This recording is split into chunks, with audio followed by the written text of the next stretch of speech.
திரு TR. Ramesh அவர்கள் வந்திருக்கிறார்.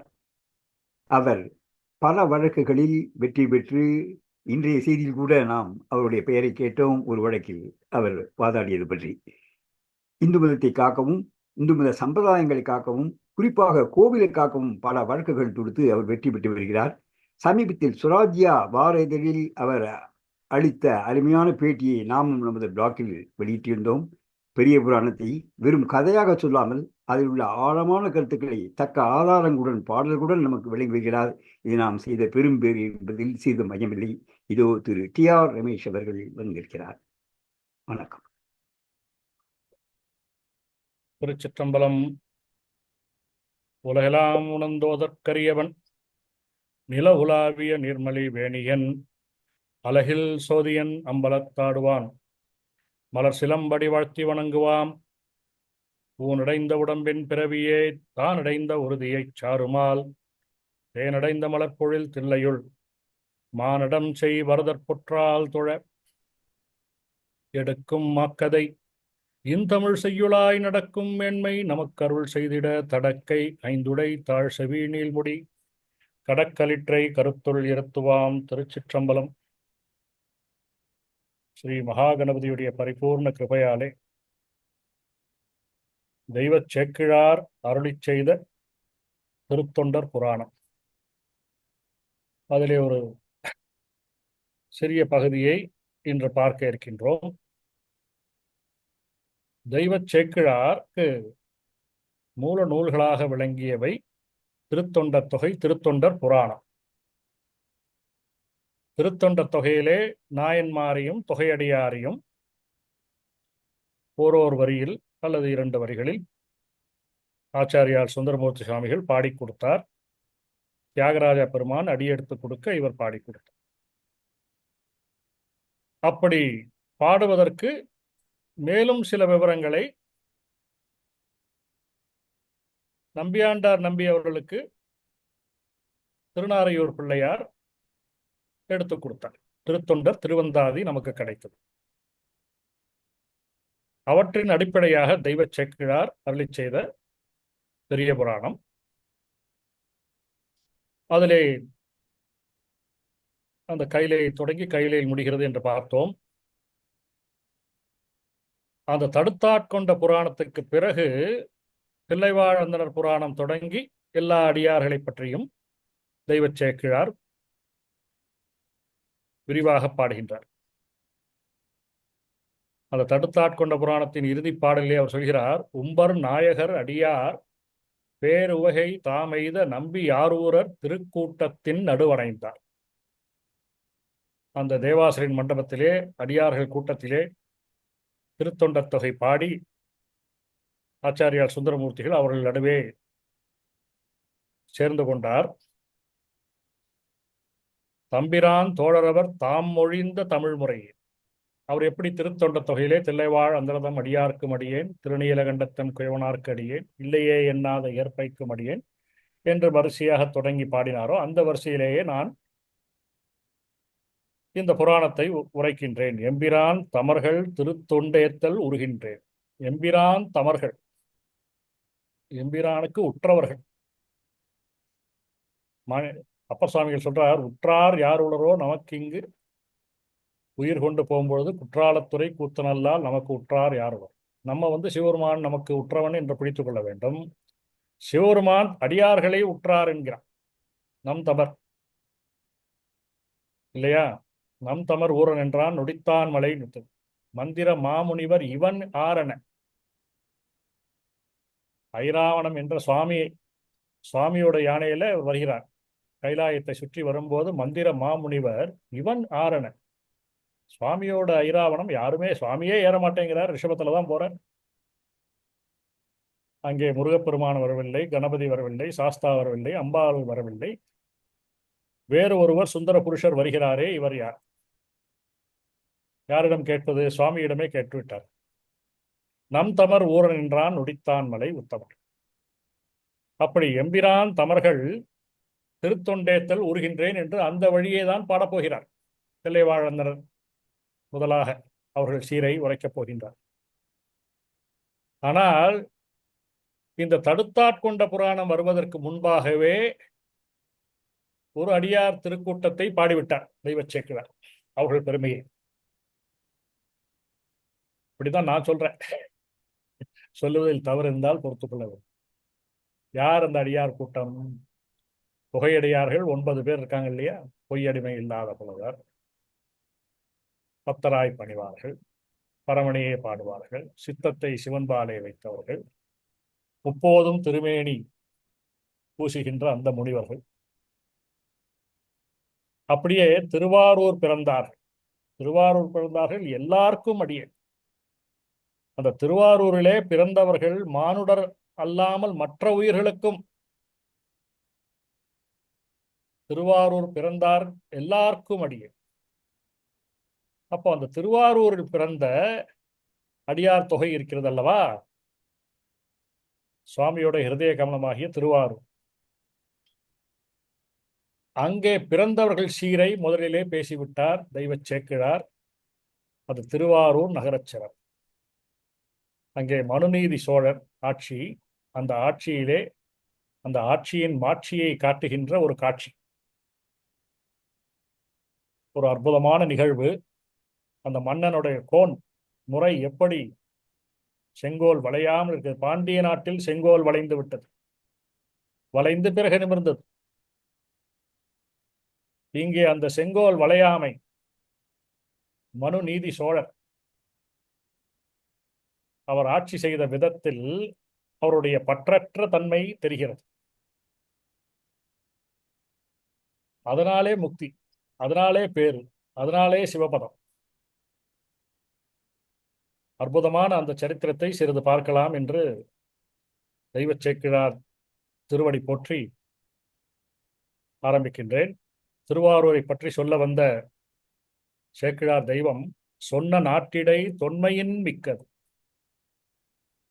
மண்ணு மாமலரால் வழிபட்டது, வன்னியாறு மதிபொதி செஞ்சடை சென்னியார் திருவாரூர் திருநகர். திருவாரூர் திருநகர், அந்த திரு என்றாலே லட்சுமிகரத்தை குறிக்கின்ற ஒரு சொல். அந்த இலக்குமி வழிபட்ட தலம். லட்சுமி இருக்கிறதுனாலே திருவாரூரா, திருவாக இருப்பதனாலே லட்சுமி வழிபட்டாளா என்றால் இரண்டாவதாக சொன்னதுதான். ரொம்ப பழைய ஊர். சிதம்பரத்தை பத்தி சொல்ல வச்சே சேக்கிழார் சொல்றார், வேதியர் தில்லை மூதூர் வேட்கோவர் குலத்து வந்தார்.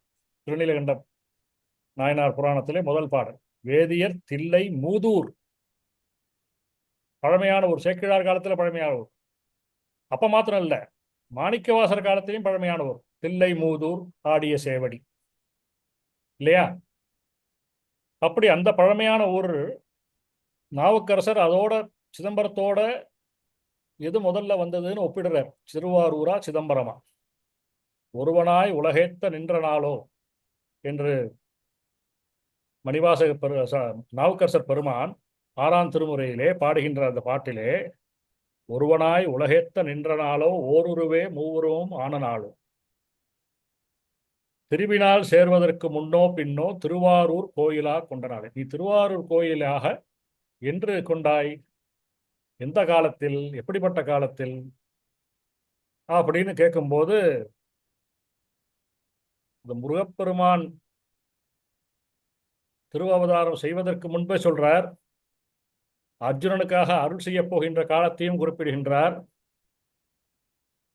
சிதம்பரத்தை பற்றி சொல்கிறார். மாடமுடு மாளிகைகள் மல்கு தில்லை மணி திகழும் அம்பலத்தே மண்ணி கூத்தை ஆடுவான் புகுவதற்கு முன்னோ பின்னோ அணியாரூர் கோயிலாக கொண்ட நாளே. நீ சிதம்பரத்துக்கு போறதுக்கு முன்னாடி இங்க வந்தியா, இங்க போனப்பறம் சிதம்பரத்துக்கு போனியா? அவ்வளவு பழமையான ஊர். அந்த ஊரிலே பழைய முற்கால சோழர்களிலே மனுநீதி சோழர் என்ற சூரிய வம்சத்தில் வந்த அற்புதமான மன்னர். அவர் ஆட்சி செய்கின்றார். அந்த திருவாரூர் பெருமையை சொல்ல முடியாதுன்னு சேக்கிழார் சொல்றார். முக்கியமான பெருமை என்னன்னா, அந்த திருவாரூர் வீதியிலே சுவாமி திருவடி பட 2 முறை இப்படி இப்படி போயிட்டு வந்தானா. பரவையம்மா வீட்டிற்கு சுந்தரமூர்த்தி சுவாமிகளுக்காக தூது சென்ற தன் திருவடி அந்த திருவாரூர் மண்ணில் படும்படியாக சென்று வந்தார். அருணகிரிநாதர் சொல்றார், பறவைமனை மீதிலென்று ஒரு பொழுது தூது சென்ற பரமனருளால் வளர்ந்த குமரேசா. அப்போ பறவைமனைக்கு 2 தடவை போனார். ஆனா ஒரு பொழுதுங்கிறார். இந்த ஒரு பொழுது இரவு பொழுதுன்னு வைத்துக்கலாம். இல்லாவிட்டால் ஒரு முறை அவர் பறவை அம்மாவுக்கு பரிச்சயமான ஒரு சிவாச்சாரியார் வேடத்துல போறார். அது வேடிக்கையா போறார், திருவிளையாடலா போறார், உண்மையான தூது போல. அதனால அருணையரார் ஒரு பொழுது தூது சென்ற பரமனருளால். அப்படிப்பட்ட பெருமை மிக்க திருவாரூர். அங்கே தெய்வ சேக்கிழார் காலத்திலே இருந்த அனபாய சோழனுக்கு முன்னோனாகிய அன்னதொல் நகருக்கு அரசாயினான், தொன்னு செங்கதிரோன் வழி தோன்றினான், மண்ணு சீர் அனபாயன் வழிமுதல் மின்னும் மாமணி பூன் மனு வேந்தனே. அந்த மனுநீதி சோழ பெருமான் சூரிய வம்சத்திலே தோன்றி மண்ணில் வாழ்தரு மண்ணுயிர்க்கெல்லாம் கண்ணும் ஆவியுமாம் பெரும் காவலான், விண்ணுளார் மகள் எய்திட வேள்விகள் எண்ணிலாதனமான இயற்றினான். அந்த காலத்து அரசர்கள், அதுவும் குறிப்பாக சங்க காலத்து அரசர்கள், மிகுதியாக வேள்விகளை இயற்றியிருக்கிறார். இவற்றையெல்லாம் சங்ககால இலக்கியங்களில் பார்க்கிறோம். வேத நெறி என்பது சங்க காலத்திலேயே இருந்த நெறிதான். இவர்கள் இப்பொழுது இட்டு கட்டுவது போன்ற நெறி எல்லாம் அப்பொழுது இல்லை என்பதுதான் உண்மை. அப்படிப்பட்ட மனுநீதி சோழர் பெருமானுக்கு அவர் தவத்தினாலே ஒரு சிறந்த சத்புத்திரன் பிறக்கின்றான். அறம்பொருள் இன்பமான அறநெறி வழாமற் புள்ளி மரங்கடிந்து அரசர் போற்ற வையகம் காக்கும் நாளில் சிறந்தனல் தவத்தால் தேவி திருமணி வயிற்றில் மைந்தன் பிறந்தனன் உலகம் போற்ற பேரறி குருளை அண்ணான். ஒரு சிங்கக்குட்டி பிறக்கிறது மனுநீதி சோழருக்கு, தவத்தினாலே பிறந்த குழந்தை. அந்த குழந்தை வளர்கின்றது. வரும்போதே சிவகலைகளை எல்லாம் கற்று, சிவஞானத்தை அடைய வேண்டிய நூல்களை எல்லாம் கற்று, அதே சமயத்தில் அரசருக்கு உரிய அந்த குதிரை ஏற்றம், யானை ஏற்றம், தேர் படை தொழில்கள் முதலியவற்றும் கற்று சிறப்பாக வளர்கின்றான் அந்த குழந்தை. அந்த குழந்தை ஒரு நாள் திருவாரூர் பூங்கோயிலுக்கு சென்று வழிபடுகின்றான். அந்த கோயிலில் வழிபட்டு திரும்பி அந்த தேர்மிசை அந்த பெரிய ரத வீதியிலே வரும்பொழுது,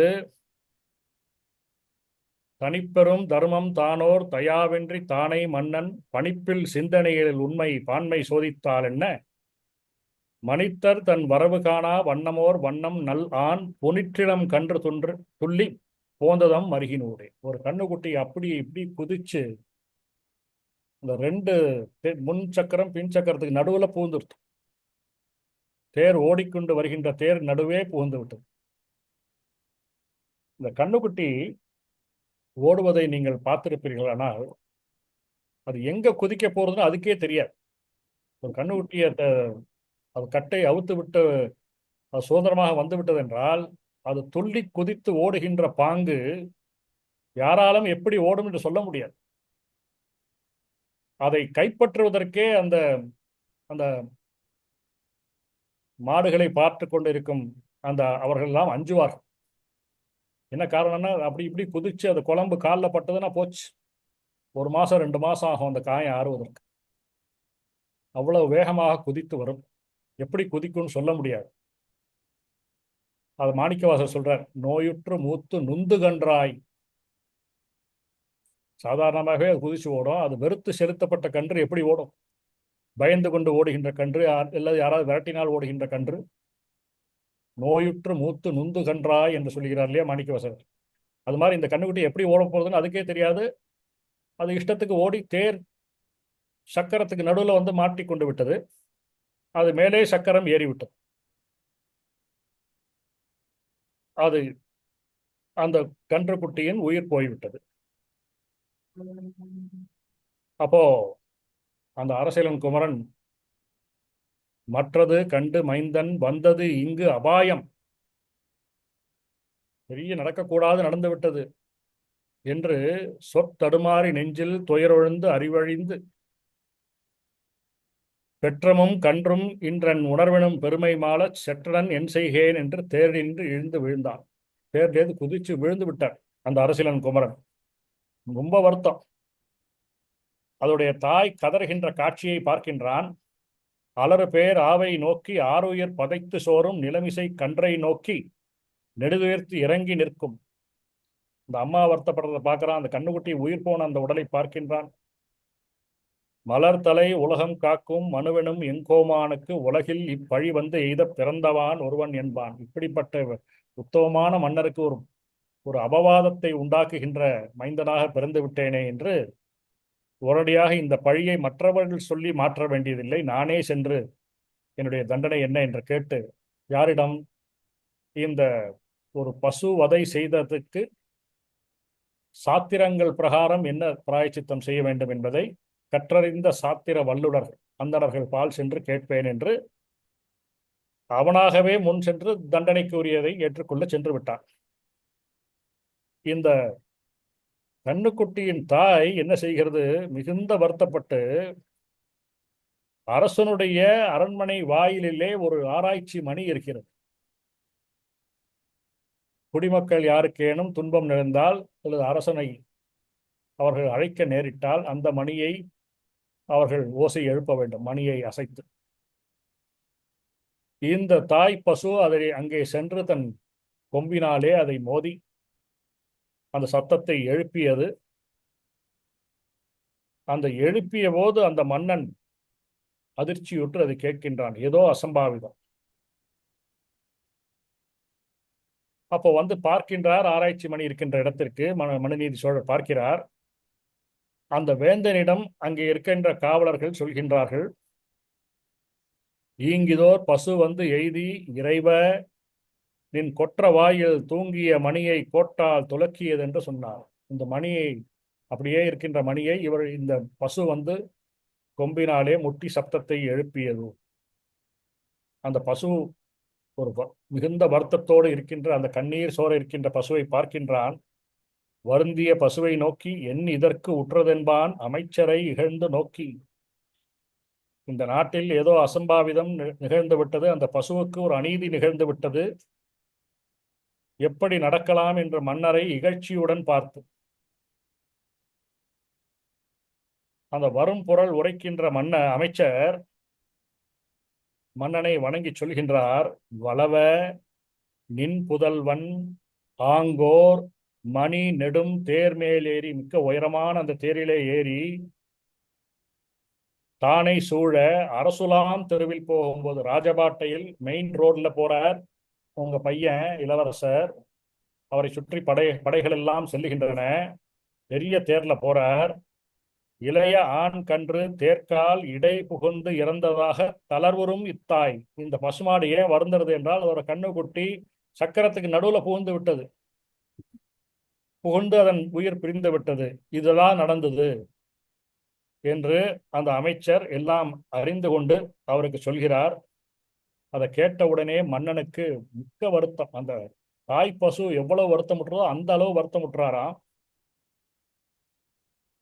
இதுக்கு என்னுடைய அரசாட்சி இவ்வளவு மோசமா இருக்கே, இது சரியில்லையே, இதை என்ன செய்யலாம், என்ன பிராயச்சித்தம் செய்யலான்னு அவர் நினைக்கும் போதே அங்க இருக்கின்ற அரசியலாருக்கு மிக்க கவலை வந்து விட்டது. ஏன்னா மன்னனுடைய இயல்பு தெரியும் அவருக்கு.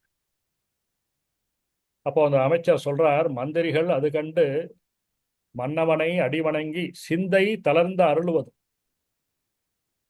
மற்றிதற்கு தீர்வென்றால் கொந்தளர்த்தார் மைந்தனை முன் கோவதை செய்தார்க்கு மறை அந்தணர்கள் விதித்த முறை வழி நிறுத்தல் அறமென்றார். சாஸ்திரத்தில் வல்ல அந்தணர்கள் இருக்கின்றார்கள், கோவதை செய்ததற்கு என்ன பிராயச்சித்தம் என்று அவர்களை கேட்டு அதற்கு மைந்தனை உட்படுத்தலாம், பலவற்றையும் சிந்திக்க வேண்டாம் என்று அந்த மந்திரிகள் சொல்கின்றார். மன்னன் அதை கேட்பவனாக இல்லை. நீங்கள் சொல்கின்றதை இந்த கன்று இழந்த தாய்ப்படும் துக்கம் நான் பட வேண்டும். நீங்க சொன்ன மாதிரி செஞ்சா இந்த தர்ம தேவதனே சீச்சி என்று சொல்லிவிடுவார். அப்போ ஒரு அற்புதமான பாடலை சேக்கிழார் சொல்றார். அவர் உத்தம சோழ பல்லவர், சோழ நாட்டின் முதலமைச்சர். அது மாத்திரம் அல்ல, அந்த சோழ நாட்டின் ஆட்சியே அவர் கையில் தான் ஒப்படைத்திருந்தான் அனபாய சோழன். மிகுந்த பெருமை படைத்தவர் அவருடைய செங்கோலை பாதுகாத்து நல்லாட்சி தந்தவராக தெய்வ சேக்கிழார் இருந்தார். இந்த செங்கோன்மை என்பது மிக மிக முக்கியம். பூவினுக்கு அருங்கலம் பொங்கு தாமரை, ஆவினுக்கு அருங்கலம் அறநஞ்சாடுதல். கோவினுக்கு அருங்கலம் கோட்டமில்லது, நாவினுக்கு அருங்கலம் நமச்சிவாயவே என்கிறார் நாவுக்கரச பெருமான். இந்த அரசனாக இருக்கின்றவன் அவனுக்கு கோட்டம், அதாவது இந்த பக்கம் சாயிருது அந்த பக்கம் சாயிருதுங்கிறது இருக்கக்கூடாது. அது யாரா இருந்தாலும் சரி, தனக்கு வேண்டியவர்களாக இருந்தாலும் சரி, தன் குடும்பத்தினராக இருந்தாலும் சரி, தனக்கு பிடித்தவர்களாக இருந்தாலும் சரி, தவறு செய்தால் தவறு செய்துதான். கோவினுக்கு அருங்கலம் கோட்டம் இல்லது, அந்த நீதி வளையக்கூடாது. அப்போ அந்த மனுநீதி சோழன் வாக்காக தெய்வ சேக்கிழார் சொல்கிறார், மாநிலம் காவலன் ஆவான் மண்ணுயிர் காக்கும் காலை. ஒரு ஒரு பெரிய நாட்டின் அரசன் அந்த ஆட்சி செலுத்தும் போது அந்த நாட்டை காப்பாற்ற செய்கின்ற செய்கைகள் தான் அதனுக்கு இடையூறு அங்கு இருக்கக்கூடிய மக்களுக்கு, உயிர்களுக்கெல்லாம் தன்னால் தன் பரிசனத்தால் ஊனமிகு பகைத்தரத்தால் கல்வரால் உயிர் தம்மால் ஆனபயம் ஐந்தும் தீர்த்து அறங்காப்பான் அல்லது. ஒரு அரசாட்சி எப்படி இருக்க வேண்டும் என்று தெய்வ சேக்கிழார் சொல்கிறார். முதல்ல தீங்கு எங்கேருந்து வருமா? இந்த அரசன்டேந்தே வந்துருமா. தன்னால், சரி அரசன் நல்லவனா இருக்கான், அவன் பேரை சொல்லி கொண்டு அவன் அருகிலே இருக்கக்கூடிய அதிகாரிகள், அந்த உற்றார்கள், விராட பருவம் படிக்கிறச்சே நம்ம என்ன பார்க்குறோம்? விராட ராஜா அமைதியா இருக்கான், அவனுடைய மைத்துனன் கீச்சகன் பெரிய மிக மோசமாக செயல்படுவனாக இருக்கின்றான் இல்லையா? தன்னால் தன் பரிசனத்தால் ஊனமிகு பகைத்தறித்தல், வெளியிலிருந்து வரக்கூடிய பகைகள், உட்பகைகள், கல்வரால் லா அண்ட் ஆர்டரையும் பார்த்துக்கணும், கிரைமும் வராமல் பார்த்துக்கணும், உயிர் தம்மால் விலங்குகளால் அந்த நோய்களால் வரக்கூடிய கஷ்டங்களை எல்லாம் போக்கி ஆனபயம் ஐந்தும் தீர்த்து அறங்காப்பான் அல்லனோ மாநிலம் காவலனாவான். அரசனுடைய வேலை முதல்ல நாட்டை பாதுகாப்பாக வைத்திருத்த, அப்புறம் தான் மற்றதெல்லாம். மாநிலம் காவலனாவான். அவன் இந்த 5 அபாயங்களிலிருந்தும் மக்களை காப்பாற்றவில்லை என்றால் காவலன் காவலன் தமிழ்ல வேற அர்த்தம் தொலிக்கும், காப்பாற்றவில்லைங்கிற அர்த்தம் தொலிக்கும். இதை சேக்கிழாரே சொல்லியிருக்காரு இன்னொரு இடத்துல. அது என்னன்னு பார்த்தோம்னா, தெய்வ சேக்கிழார் ரொம்ப அந்த தமிழ் அற்புதமான தெய்வ தமிழ். அவர் என்ன சொல்றார் அப்படின்னு பார்த்தோம்னா, நம்ம திருவாரூர் தான், திருவாரூரிலே சுந்தரமூர்த்தி சுவாமிகள் கோயிலுக்கு வருகின்றார். அப்பொழுது பறவை அம்மா வழிபட்டு வருகின்றார். மிக்க அழகு உடையவர் சுந்தரமூர்த்தி சுவாமிகள். அதே மாதிரி இந்த அம்மா எழுதறிய அழகு, அது பிரம்மாவாலேயும் அந்த அழகை எழுத முடியாது, அதனால படைச்சுட்டான நேரம். நம்மளால எழுத முடியாது, வரைய முடியாது, நம்ம நேரா உயிரோவியமா படைத்து விடுவோம். ஓவிய நான்முகன் எழுத ஒண்ணாமை உள்ளத்தால் மேவிய தன் வருத்தமுற விதித்ததொரு மணிவிளக்கோ மூவிலகின் பயனாகி முன்னின்றது என நினைந்து அந்த பெண்மணியை பார்க்கின்றார். இந்த மாதிரி ஒரு அழகு பிரம்மாவால் எழுத முடியாதுன்னு படைத்து விட்டான் என்று எண்ணி பார்க்கின்றார். பறவை அம்மா வருகின்றார்கள். ஆச்சாரியால் இங்கே நின்று பார்க்கிறார். நாவலர் காவலர், திருநாவலூர் உடைய அரசராகிய காழி வேந்தர்னு சொல்றோம் இல்லையா, ஞானசம்பந்தர், அது மாதிரி திருநாவலூருடைய வேந்தராகிய நாவலர் காவலர். இன்னொரு அர்த்தம் அதுக்கு வல்லவர்களாகிய புலவர்களுக்கெல்லாம் தலைமை புலவராக இருக்கக்கூடிய சுந்தரமூர்த்தி சுவாமிகள். இப்போ இவர் மனசு அங்க போறது, அதை இழுத்து பிடிச்சு வைக்க பார்க்கிறார், அது முடியல. அதனால நாவலர் காவலர், மனசை காப்பாற்ற முடியல, அங்க போயிடுது. அந்த ஒரு அர்த்தத்தையும் வைக்கிறார். அப்படிங்கிறத சர்வ ஜாக்கிரதையா சொல்லணும், தப்பு அர்த்தம் தோணு மாதிரி பேசிடக்கூடாது. யோகத்தின் வடிவம் சுந்தரமூர்த்தி சுவாமிகள், ஒரு பெரிய யோகி, சிவயோகி. அங்கே கைலாயத்தில் உத்தரவிட்டபடி ஒரு உத்தம ஆன்மா இங்கே வருகிறது, இவர் ஒரு உத்தம ஆன்மா. 2 பேரும் சேர்ந்து இருப்பதற்கு இறைவன் ஆணை. நாவலர் காவலர் நின்றார், நடு நின்றார் படைமதனார். மன்மதன் நடுவில் நின்றுட்டானாம். அப்படி அந்த காவலர் மாநிலம் காவலனாவான் மண்ணுயிர் காக்கும் காலை. இந்த சரித்திரம் எல்லாம் நமக்கு தெரியும், இருந்தாலும் பார்க்கின்றோம். அப்போ மன்னன் அதை ஒற்றுக்கொள்ளவில்லை. சாஸ்திர சம்பந்தமாக சாஸ்திரம் விதித்தபடி அந்த கோஹத்திக்குரிய பிராயச்சித்தத்தை செய்வோம். ஏன்னா அறிந்து செய்த தவறில்லை. நம்ம வண்டி ஓட்டி கொண்டு போகிறோம், அதை வேகமா வந்து குறுக்க விழுந்துட்டான்னா இன்றைக்கும் நீதிமன்றத்தில் அதற்கு உரிய சாட்சியங்கள் இருந்தால் அந்த ஓட்டுநர் மீது, வண்டி ஓட்டி கொண்டு வந்தவர் மீது இது தவறு சொல்லுவதில்லை. வந்தவர் தவறான வழியில் வந்து நம்மையில் மோதிவிட்டால் தவறான வழியில் வந்தவர் மீதுதான் குற்றம் விழும். இப்படியெல்லாம் பார்க்குறோம் இல்லையா இந்த காலத்துல. ஆனா அவர் அப்படி பார்க்கல. திருவாரூர் பிறந்தார்கள் எல்லாருக்கும் அடியேன் என்பதை அந்த காலத்திலேயே சுந்தரமூர்த்தி சுவாமிகள் பாடுவதற்கு பல நூற்றாண்டுகளுக்கு முன்பாகவே ஒரு ஒப்பற்ற மன்னர் நிறுவுகிறார். அப்ப சொல்றார், அவ்வுரை வரிநெறிகள் அவை நிற்க அறநெறியின் செவ்விய உண்மை திறனீர் சிந்தை செய்யாது உரைக்கின்றீர். நீங்கள் உண்மை தத்துவத்தை தெரியாமல் உரைக்கின்றீர்கள். இப்படி எவ்வுலகில் எப்பெற்றம் இப்பெற்றி தாமிடரால் வெவ்வுயிர்த்து கதறி மணி எரிந்து விழுந்து விளம்பி. எந்த பசு இப்படி வந்து ஆராய்ச்சி மணி அடிக்கிற அளவுக்கு அதுக்கு ஒரு அறிவு இருக்கிறது என்றால் அது நம்மை போன்ற ஒரு உயிர் தானே. போற்றிசைத்து புரந்தரன் மாலயன் முதலோர் புகழ்ந்தெறிஞ்ச வீற்றிருந்த பெருமானார் மேவி உரை திருவாரூர் தோற்றமுடை உயிர் கொன்றான். எப்படி?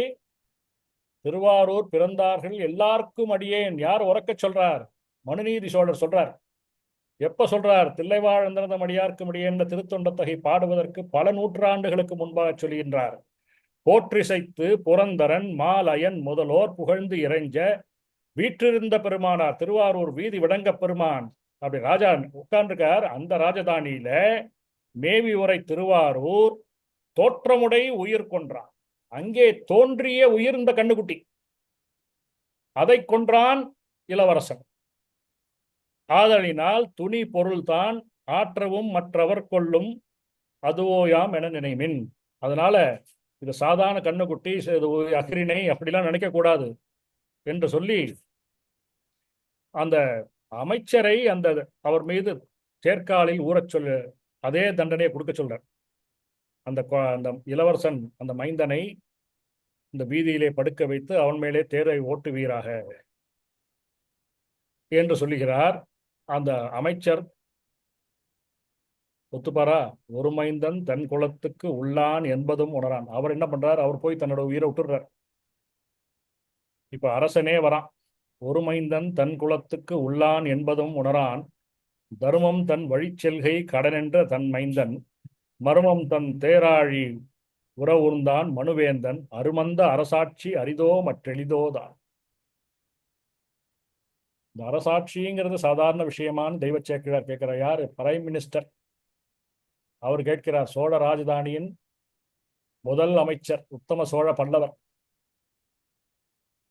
அவர் தர்மத்தின் வழி நின்று அரசாட்சி செய்வது எவ்வளவு ஜாக்கிரதையாக செய்ய வேண்டும் என்று நன்றாக தெரிந்தவர். அதனாலே சொல்கின்றார், இந்த மனுநீதி சோழன் தன் குலத்துக்கே ஒரே மகனாக இருக்கின்றான். தர்மத்தின்படி நான் நடப்பதற்கு அவனையும் தியாகம் செய்து விடுவேன் என்று மகனுக்கு தண்டனை தானே நேராக நிறைவேற்றுகிறான், தன் கையாலேயே நிறைவேற்றுகின்றான். அப்படிப்பட்ட ஒரு அற்புதமான சரித்திரம். தன்னலி வெண்குடை வேந்தன் செயல் கண்டு தெரியாது மன்னவர் கண் மழை பொழிந்தார் வானவர் பூமழை சொரிந்தார். இந்த பூமியில் இருக்கிறவெல்லாம் கண்ணில் அப்படியே தண்ணீர் கொட்டுகிறது அந்த காட்சியை பார்த்து.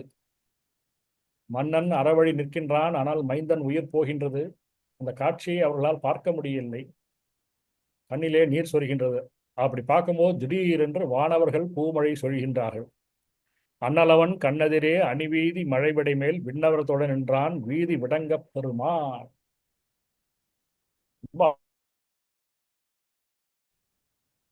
இங்க நம்ம எல்லாத்தையும் பார்க்கிறோம்.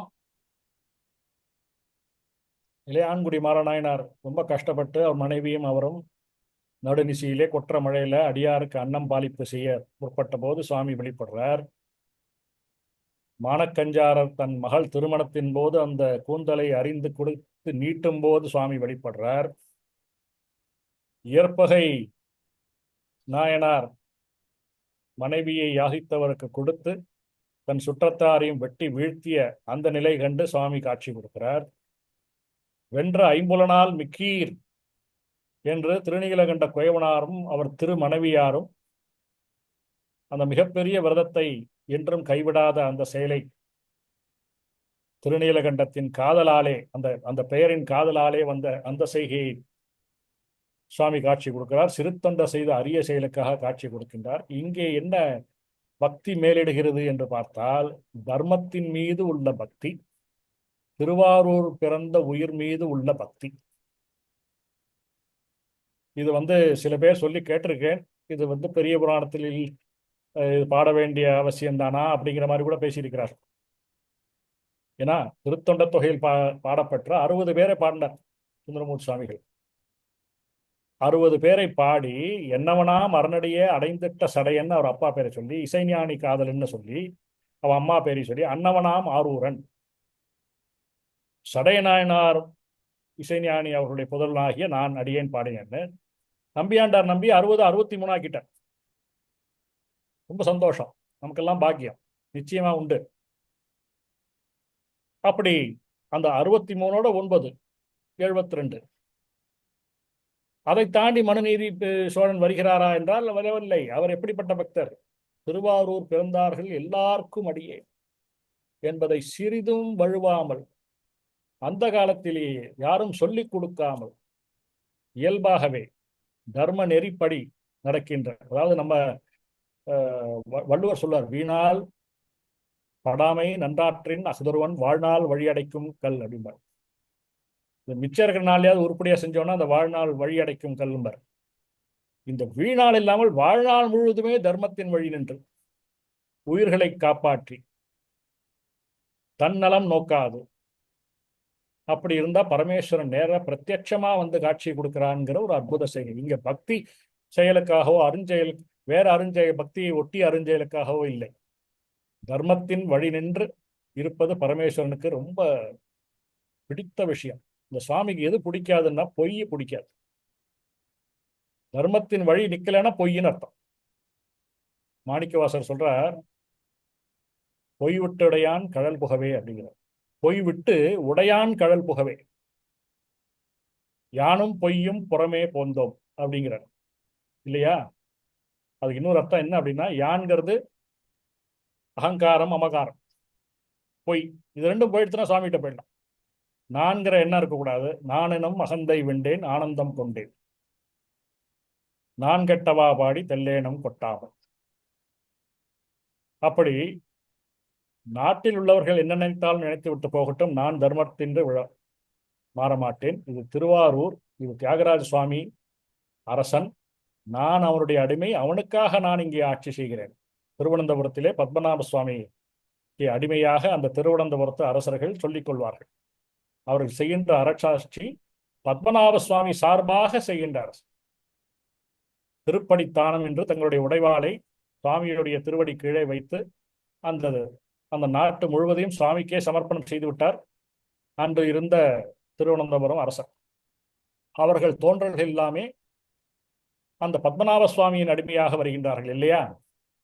அப்படி இந்த 63 நாயன்மாரில் ஒருவராக சொல்லப்படாத மனுநீதி சோழரை நினைவில் வைத்துக்கொண்டு தெய்வச் சேக்கிழார் பெருமான் அவர் திருவாரூர் பிறந்த உயிருக்கு காட்டிய பக்தி செயலை சொல்லி திருவாரூர் சிறப்பை பாடினார். அதை சிறிது நேரம் சிந்தித்தோம். சிவனருள் போற்றி இதை பூர்த்தி செய்கின்றேன். திருச்சிற்றம்பலம். நேசம் நிறைந்த உள்ளத்தால் நீளம் நிறைந்த மடிகண்டத்து ஈசனடியார் பெருமையினை எல்லா உயிரும் தொழேடும். தேசம் உய்ய திருத்தொண்டத் தொகை முன் பணித்த திருவாளர் வாசமலர் மென்கழல் வணங்க வந்த பிறப்பை வணங்குவாம். திருச்சிற்றம்பலம்.